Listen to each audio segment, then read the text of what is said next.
these idiots have come out and said, drink 2 beers a week. That's their guideline. Well, I got to tell you, if they want us to drink 2 beers a week, frankly, they can kiss my ass.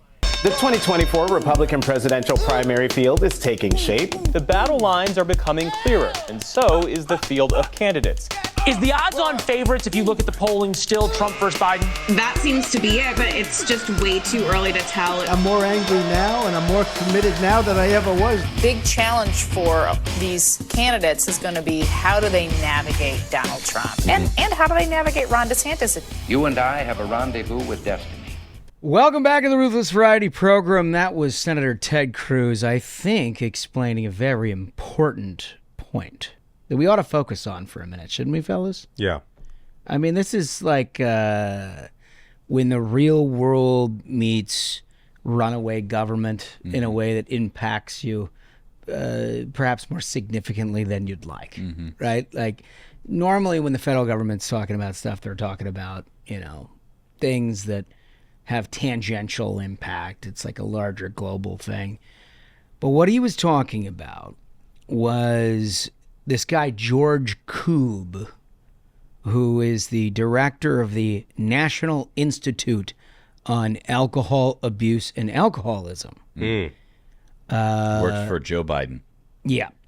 Who is a incredible, laughable, like, puritanical bureaucrat who for years has been working to try to basically eliminate alcoholic beverages in the United States of America. Yeah, I bet he's fun at parties. Yeah. And what specifically, and the reason I'm getting into this off the top of the show, by the way, before we even do our intros and hello, is because it's like, you need to know about stuff like this, because this is what government does. And the next thing you know, you've got like a real problem. You're trying to figure out how to undo it, and undoing stuff doesn't work. We all know the pattern here. They did it with gas stoves. They're trying to do it. They did it with light bulbs. They're trying to do it with ceiling fans. Yeah. Right. And right. now they're And first they tell you, well, it's just a suggestion. Well, we're not trying to do Right. anything. And then they actually do it. New And York then- State did it. Then they go from just a suggestion to having their allies in the liberal media say, oh, right-wing media is fear-mongering again about something. Right. And then they do it, and they're like, no, you rubes, it's actually good and right and just. And then they're like, well, the Department of Transportation is going to give you no highway funds unless you enforce it. Right? Oh, federalism. Oh, yes. It's really something. Well, I got to tell you, fellas, this 2 beers a week recommendation, I would have had a real problem with that over the weekend with all the football on. Well, it's an impossible thing to implement. Yeah. But here's why it's important. Because there's this thing that happened in Canada, which, by the way, I'm told, I got to get more background on this, but I'm told that there is some just slapdick who was operating in the United States government, much like George Koob, whose only goal was to basically eliminate alcoholic beverages in the United States, failed miserably, and moved to Canada. This is actually great. Like, we get their best comedians to the United States, and we send our douchebags. Yeah. Yeah. Which is what I think we've done here. So that guy then gets involved in the Canadian government and convinces this like small group of idiots that Canada's ongoing recommendations, I'm not making this up, guys, is 17 beers a week. 17. This guy shows up and he's like, nope, 2. So this like group of scientists is like 2. No science, by the way. There's like literally zero science to say that this stuff makes any difference whatsoever. Right. But he convinces them to do it anyway. And the Canadian government, Trudeau, like not exactly like the bastion of conservatism. Fidel Castro's long lost son. They pretended like he's like an estranged uncle. Yeah. Basically, they're like, yeah, that sounds great. Oh, you're kidding me. No, they haven't done it. Even anything. the Canadians were like, the Canadians not haven't interested. adopted it, right? But it's official health recommendation, but they haven't adopted it. So this guy, just George Koob guy, who I can't wait. Somebody has info on this dude. Send it my way. I need to know more about this guy, because this dude takes that recommendation, which wasn't even adopted by Canada, onboards it, into his own little National Institute on Alcohol Abuse and Alcoholism, and proceeds to try to ram it through the Biden administration where he's going to find some sympathetic voices. Mm-hmm. Well, some people are born for their jobs, and a guy named Coob was born to eliminate fun in America. Yeah, that's exactly right. So, God bless Ted Cruz. Hopefully he can come on the show soon and we can talk about it in person. So here we are, fellas. Mm-hmm. It's the day after Labor Day. Yeah, I hope everybody had a wonderful, wonderful weekend. We had some good weather, good football, good friendship. It's a kickoff to fall. It's my favorite season. Yeah. Yeah, it's really, really nice. We talk about this all the time. It is really nice to have football back. I mean, college football all day Saturday, starting Thursday night. It's just like... Well, and then we got NFL starting this Thursday. I mean, it's just, we're in it. This is it. And then you get playoff baseball, working through stuff. Doesn't get better. I mean... But, everybody else's vacation is over. The kids had to get back into school. And so we thought that the Ruthless Variety program could raise your spirits back on up. This episode is going to be a lot of fun. It's just going to be a banger. Now, we regret to inform you that Smug is still on hiatus. I'm going to say sabbatical. A sabbatical? Yeah. Yeah. Don't worry. He's alive and well. Yes, he is. He's alive and well. He's been putting a lot of stuff in the Slack. He only has one account, unlike you. So It's unbelievable you've come back at me on this. Yeah. I saw a couple people on Twitter create some profile photos for you. I saw that. Which I really appreciated. It did divide the minions, like almost a 50-50 split. I noticed that. People are either in my camp or your camp on the whole thing. Yeah, it's a direct through line on how they feel about Slack in general. Yeah. Which I think is the separation here. Well, okay, fine. All I'm saying, so Katrina, shout out to Katrina Bruce, who was one of those people. Because she took your side, of Well, course. she took my side, but she also had to administrate a Slack channel, and so she speaks from experience, and, Well, my apologies to all the Slack administrators out there. I find no value. But we're going to have a good time. Boy, oh boy, we're going to play a couple of new games. Yeah, we're gonna road test some stuff. We're gonna road test some stuff. It may be either way. You're gonna laugh your asses off. It may be a complete catastrophe, but either way, I think we're gonna have a lot of fun here. Don't you think? Yeah. We wanted to start off with some very important news. The Horny Bowl. Yeah. Have you guys? Are you aware of the Horny Bowl? I don't know. I saw a photo of this huge Well, I think we've bowl. got a clip for our YouTube audience Yeah. on the Horny Bowl just to get you acquainted with this. Police division responded to a call of a man driving eastbound on 275 with a Watusi bowl in his passenger seat. The officers, Look at the size of that thing! received a call reference a car driving into town that had a cow in it. Look at the back of the car! Like a calf, something smaller, something that actually fit inside the vehicle. And the vehicle was big enough. Well, technically. As a result, the officer performed a traffic stop and addressed some traffic violations that were occurring with that particular situation. The occupant of the vehicle was identified as Lee Meyer of Neely. The Watusi Bowl's name was Howdy Doody. He was immediately pulled over by Norfolk police, and they performed a routine traffic stop. The officer wrote him some warnings. There were some citable issues with that situation. The officer chose to write him a warning and ask him to take the animal back home and to leave the city. Meyer and Howdy Doody are on their way back home, and no one was hurt.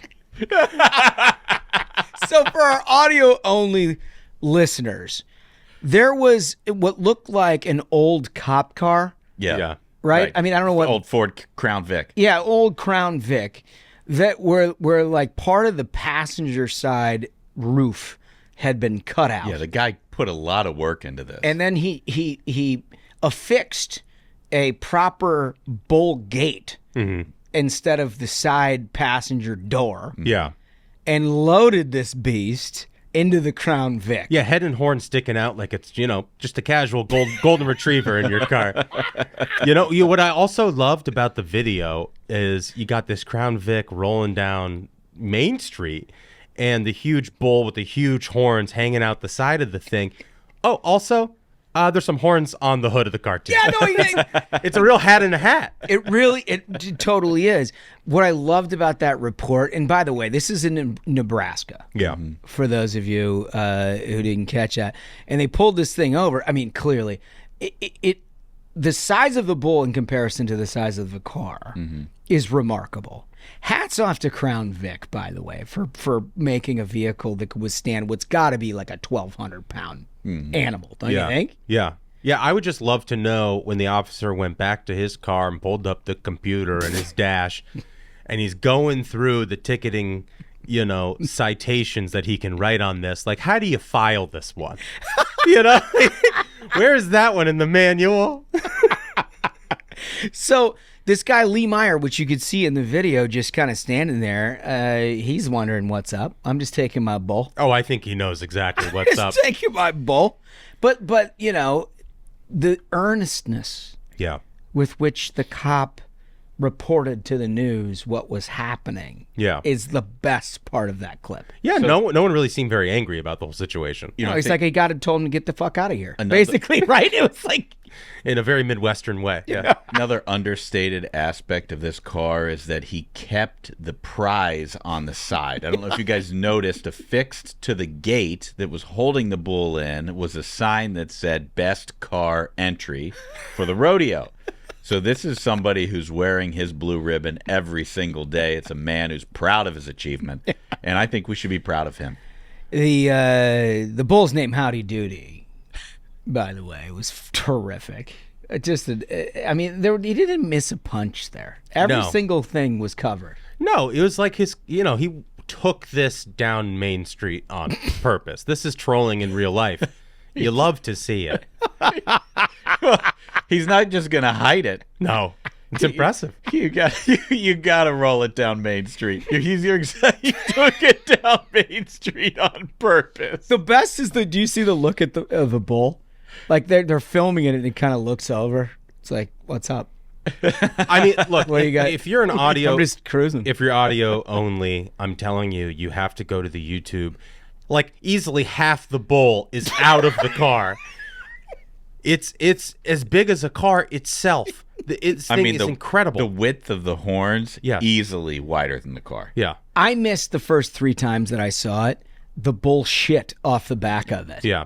And then last time, just now, I just saw it. The entire back windshield is just full of dump. Yeah, I mean, that might be the biggest hazard. That's really going to impact your visibility in the rear view. Right. I imagine the rear view mirrors are I bet that's one of the citations. Right. One of the downsides of the Crown Vic is it doesn't have the rear wiper. And I think that if they had that, maybe the citations wouldn't have come. All right. So, guys, we're going to play a brand new game. Apologies to the audience for our lack of an intro song. We're just trying this on for size. If it works and people like it, we'll get Hen in here. We'll get Angry Redskins fan. We'll put together a proper song. Yeah. But for now, it's a great idea. Yeah. So Wolf came up with this one. All praise to the Wolf. Yeah. It's called Hard Pivot. And the concept is, and perhaps you've seen this if you've watched anything in politics, where a politician gets ambushed in a hallway or at an event by a reporter, and they're asked a really uncomfortable question or something they don't want to talk about, and they have to find a way to pivot to a talking point, to something in the campaign, and try to make it as natural as possible. Right. So to put a finer point on this, CBS just the other day had a tweet about this awful hurricane that was bearing down on Florida. The first thing that CBS asked about Donald Trump. Yeah. People in Florida are losing their homes. How do you bring it back? CBS is tell us about Donald Trump's indictment. Yeah. Right. So the name of the game is Hard Pivot. And what has happened is I have written a pivot on a note card. And Ashbrook has written a pivot on a note card. We don't know each other's pivots. They're going to be exchanged here by our friend Josh Holmes, who is going to have to read the introductory question, and then both of us have to figure out a way to pivot to whatever's written on the note card. So just so I understand, he's like the reporter, and we're like the politician. That's right. We're the politician. And you have to figure out how to get back to your message despite what is asked. This is going to go off the rails. And like the reason that this is so fun for us, and those of you who are political junkies will love it, is because you've watched this on the news over the years, where there are some that are better than others. And like some politicians are particularly gifted at being able to make whatever question comes to them about exactly what they wanted to talk about. And then others are like Chuck Schumer, who are just like trying to jam a square peg into a round hole. And it's like so abrupt and so violent of a transition that you're like, Jesus, that's just hard to watch. We're going to find out what we get here with these two gentlemen, because we've got before me right here. Okay. This is the card for Duncan. You cannot turn it over. I'm not turning it over. You cannot turn it over. I'm not turning it over. This is the card for Ashbrook, and you cannot turn that over. Okay, who's going first here? Ashbrook's going first. Okay. So when do we turn it over? You turn it over after I read the question. Okay. And we'll give you, 15 seconds to read through what it is that you have to do. Okay. And then you can begin. Okay. Senator Ashbrook, thank you for joining us. Happy to be here. Screen time has been the subject of great concern for parents. Policymakers are debating many internet controls for minors. What would you do to address this ongoing problem? Now read the card. He's turning over the card, and he's going to review what it is that he has to work into this answer. Remember, it's screen time. One of the biggest problems with screen time in our society is the amount of time that kids are on the screens and not in school. And the less time that they're in school, the more time that they're on the screens, is more likely that they could be injected into the criminal justice system. And that sets kids on a path that they cannot recover from. And if they are in the criminal justice system, we do not have the proper protections in place to help them get out.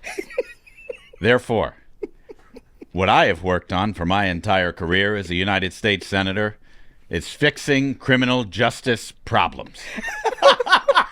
And that's why criminal justice reform under my bill will actually not just solve criminal justice problems, but also the root of those problems, which is idle time spent as a child on things like screens. So the beauty of this is, for our YouTube audience, you saw what it is that he had to actually work in there, and you saw him work it in. For our audio only, you're with me, because I have no idea. Yeah, it was the importance of criminal justice reform. And it's the importance of criminal justice reform. That's a tough pivot. And frankly, I think that was fairly seamless. I could actually follow the logic on that one. Not bad at all. Oh, God. Okay, so here we have Duncan. By the way, Lee, you're gonna have the Wolf's gonna have to give me a thumbs up on who he thinks a winner is here, because I think we all have to be objective. Okay. Because it's a very subjective standard of who wins and loses this. Senator Duncan. Yes. The great state of Indiana. Long representation. Mm-hmm. Donald Trump recently called his former attorney general a fat, lazy slob. Do you believe that this is appropriate discourse for a president? He's turning over the card. He will read what it is that he has to do, and he is now ready. Thank you for the question. I think it's an important question. You know, I think the rhetoric in our country is getting a little overheated at the moment. And we need to come together to solve real problems under the Capitol dome. When the rhetoric gets too hot, we make rash decisions. When we shut down the government to defund Obamacare, for example, was a rash decision made in a moment of poor judgment. I believe the president has made poor judgment in this instance. Thank you.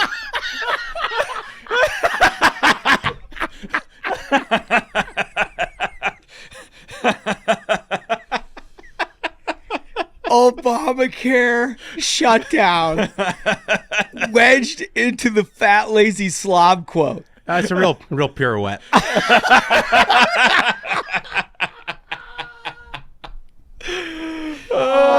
You know what the best part of that is? Huh. Despite the fact that you just picked it up and looked at all of that, way better than Chuck Schumer. Way better. Oh my God. He has just violent pivots. Those relatively smooth. Good work, gentlemen. Thank you. It's I was sort of giddy for this segment because it's strange to have a microphone in front of your face with no idea what's coming. That's a tough job. That's a tough job. Tough. You guys got it done. All right, so Wolf, 1 is Ashbrook, 2 is Duncan. When you evaluate what it is that you think you've heard here, it's a very subjective platform, right? Both hilarious, both pretty good. We're evaluating based on the most outlandishly hard pivot or the most seamless pivot. I think it's a little subjective. It's subjective. You know? It's subjective. And I think, like I said, when we were going into this, because you asked this question, and it's like, well, is it how well that we're able to integrate it? I don't know. And that's up to the listener, but I think in this case, Wolf is going to have to provide some judgment. He's held up the number 1. He believes that Ashbrook's turnabout from children. Well done, my boy. Well, look, I think they were both very difficult pivots, but even I have to agree. Like his if this was the Olympics and he had to pull off a triple Salchow. Yeah, that's you know what tough. I mean? Like that, a higher degree of difficulty in what he had to do. But going from a Trump statement to shut down the government to defund Obamacare. And it's also very specific, too. That's the best part. Well, no, but having seen enough of this stuff in politics, like if you just take it out 30,000 feet, you can sort of like land the plane somewhere else into a glide path, and like that's what these politicians do. Here's the thing. It's not just the politicians who do this. Reporters are the most notorious users of like the non sequitur. They'll go to a press conference about like wildfires in the Northwest. Right. And they'll be like, yeah, but so Trump's tweets. Yeah, well, it was 4 years of Trump's tweets no matter what was happening in this country. But they can also do what I did there as their way of editorializing about something that they want to shoehorn into an article as well. Sure. They can do it at both sides, both in the questions that they ask and the stories of how they frame the stories that they write. Because it's clicky to get the words in there. That's right. It's like the way that they managed to get January 6th into every story for the last couple of years. Yeah, just like Obama is what we used to say. When on the Republican side, anytime you can get Obama in there during the second term of Obama, you were a winner. Yeah. Just like Obama. Okay, so next story. This comes from The Hill, which was the first place that I saw it. I'm sure it's been written many places. But it's about Alice Cooper, the rock star. And he apparently had signed a cosmetics deal where he was repping some cosmetics called Vampire Cosmetics, which seems like a pretty good fit. Yeah. Right? Yeah, it's definitely, it's on brand. Right.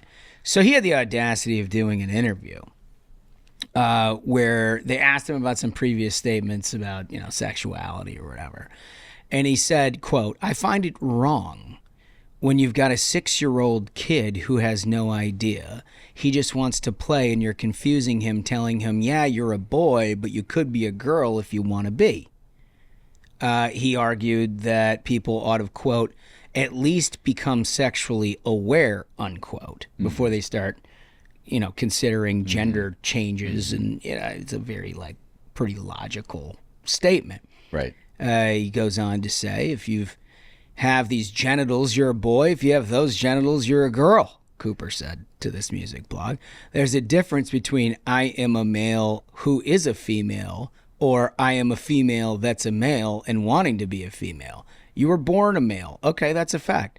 You have these things here. There's no difference. Now, there's a difference if you want to be a female. Okay, that's something you can do later on if you want to. But you're not a male born a female. They canceled his contract. They canceled this guy's contract. I don't think there's any one woman on this planet who's put on more makeup than Alice Cooper. No. I mean, he has worn more makeup, and yet in this day and age of woke cancel culture, he said something they didn't agree with, so they were like, "You're out." He's too edgy for vampire cosmetics. But guys, think about noted brand. But think about disagreeing with any of those statements. Yeah. That he thinks that it's sort of wrong to have a 6-year-old who's pontificating life-altering sex changes, and they're like, well, I've had enough of that lip. He's the radical. I've had enough of that lip, Alice. Well, his name's Alice. The guy's pretty comfortable with this shit. Yeah. You know what I mean? I don't think he's the target. Right. I mean, I have a 4-year-old, and we were in the airport traveling back from Michigan last week. He did about a solid 20 minutes where he was a dinosaur. Yeah, right. So, I mean, you're going to have to transform him. That's all there is to it. He was doing the walk, the sort of slow, T-Rex walk. Did you do the mini arms? The arms? He did the small arms. And then vestigial limbs? And every once in a while, he would do a little, roar thing. He wasn't too loud or anything, but he had sort of an audience, and he was sort of playing it up. He liked it. Yeah. So now you have an obligation as a father to allow him to transform himself into a Tyrannosaurus Rex. Apparently, or then I'm going to get canceled. You're going to get canceled, you son of a bitch. I mean, in his defense, it's a pretty good T-Rex. But I mean, it's such a great story, and what Michael just told about his son, but Alice Cooper's not the only one dealing with this. I don't know if you guys caught Carlos Santana had the gall to say that he had the gall to stick up for Dave Chappelle, and then all the woke cancel culture people were like, get rid of Carlos Santana. Yeah, I mean, rock legend Carlos Santana. Exactly. It's just it's way over the top. Just kids have such a limited period of time in which to be children, especially in today's culture. Can we just leave them alone and let them be kids? Right. Before we put all of the weight of our anxieties and everything and terribleness, that's just weighing upon us, and then we got to use these children as vessels for all of that stuff. It just seems so crazy to me. Did you guys see the kid who had a "Don't Tread on Me" patch on his backpack? Yeah. And the teacher, they hauled his ass in? Yeah, tried to kick him out of school. And they said it was racist. Right. Which, by the way, has nothing to do with racial connotation whatsoever. Yeah. And they tried to embarrass him. But this kid, I don't know if you saw the video. If you haven't seen the video, and anybody who's listening, if you haven't seen the video, I encourage you to watch it. This kid was just unaffected by it. He is. Yeah. Mom and Dad prepared him for this discussion. This is the kind of kid that gives you a little bit of hope in the next generation. Oh, it's great. You know that Wolf went to school with the Santana? I've heard that. What was his name, Wolf? Anthony Santana, cousin of Carlos Santana. Anthony Santana. He was a hell of a football player, evidently. Could he play guitar? No, he couldn't play the guitar. Well, Wolf says he can't play the guitar, but he was a good football player. He maybe had a run-in or two with our man Wolf, but, it's nice to have connections. It's nice to have connections. Okay, all right. So we're going to go to our next, and this is the next game that we are, again, if it works, we'll sing a song. Yeah. Okay. We're just road testing. But we're just road testing some stuff. Smug's not here, so we can't say no. He can't say no. And, we got to keep it light because everyone has to go back to work. Yeah, dude. I mean, that's the whole point of all this. The reason we're fucking around so much today. You just had a nice summer.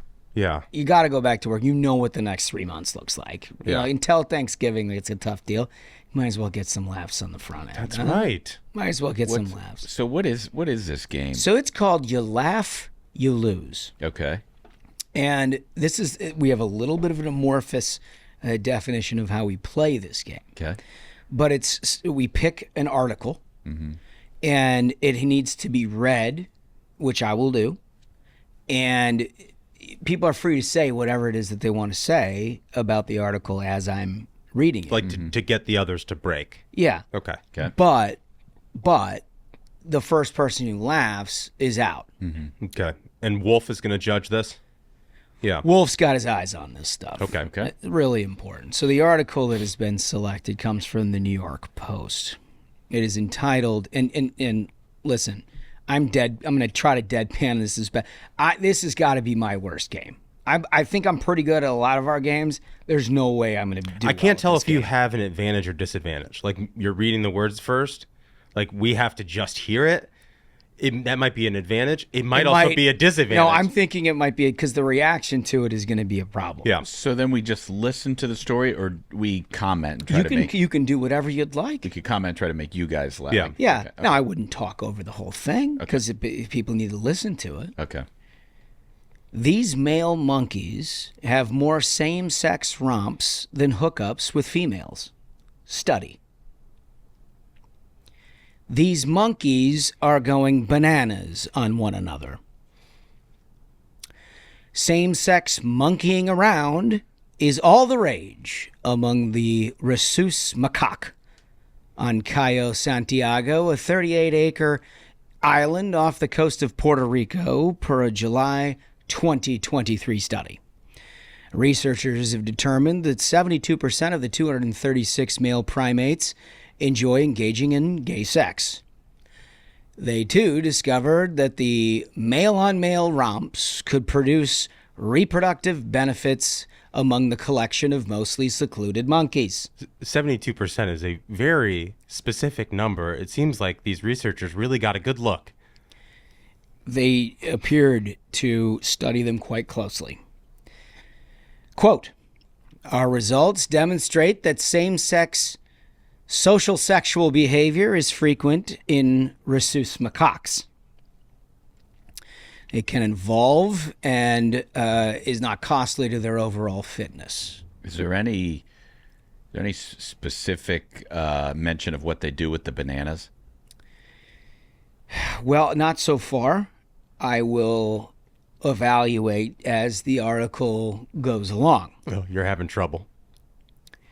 In 2017, 2019, and 2020, I think to your point, Michael, they have studied the macaque for a longer period. Okay.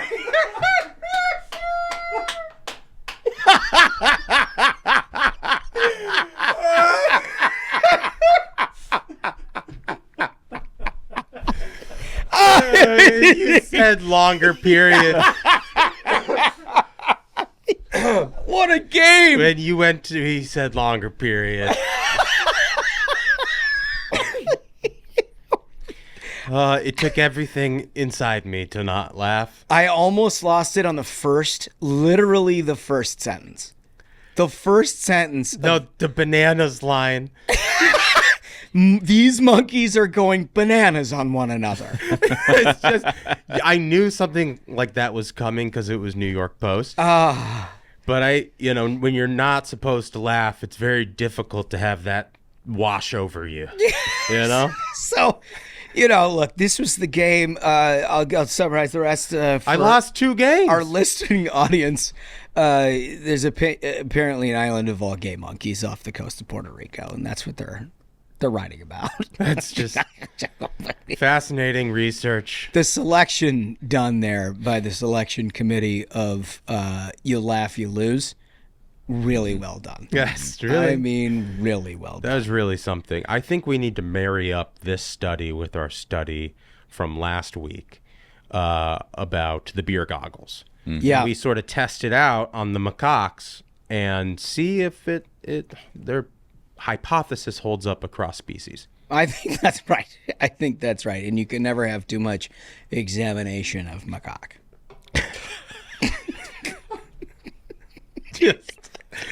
Unbelievable. It's a good thing Smug is out because he would be horrified. He'd be horrified by all of this. The last one, I think you had an eye on this one here, Dunks. It was about a low-flying jet over Charlotte. Yes, I did, in particular because of the football this weekend. Here from the article, dozens of people were looking around for answers after a jet plane buzzed overhead Wednesday afternoon at Matthews in southeast Charlotte. So this is last week. Mm-hmm. Multiple viewers called Channel 9 asking about the loud roar. One viewer caught a glimpse of one jet flying over his home. Another viewer who works at the Lowe's Home Improvement near Independence Boulevard said the buzz caused several car alarms to activate in the parking lot. What is he, like, buzzing? I mean, this isn't. It's like Maverick buzzing the tower. This is like a residential area, though. A spokesperson with the United States Air Force said that an F-16 was practicing a flyover set for Saturday's Duke's Mayo Classic in Charlotte. No heads up to the assembled. Unbelievable. So they decided to just go like Mach 100 over top of everybody's house? Yeah, here you're thinking like they're scrambling the jets because a plane's been hijacked. There's another China balloon. You know, there's a China balloon floating out there over Charlotte. No, it just we got to get the reps in before the Mayo Bowl. Amazing. You know, the stakes are pretty high for the Mayo Bowl. Oh, well, look, we wanted to give you something to laugh about. Look, it's a pretty serious month. You all are going back to work. You've got Congress working to try to keep the lights on in the government. We'll see how we'll have plenty of coverage about that. The presidential campaign, it is in a big way right now. And you've got another debate in the month of September at the Reagan Library. And all the candidates are moving around the country. We'll cover it ad nauseum. But at very least, you have something to laugh about after Labor Day. That's right. And I must say, it never feels like work when I'm here with my friends. Buddy. What a gentleman. Very nice to say. All right. I think we did it. And we have to go to Hollywood Hen. Another banger of an episode, folks. So until next time, minions, keep the faith, hold the line, and own the libs. Stay ruthless.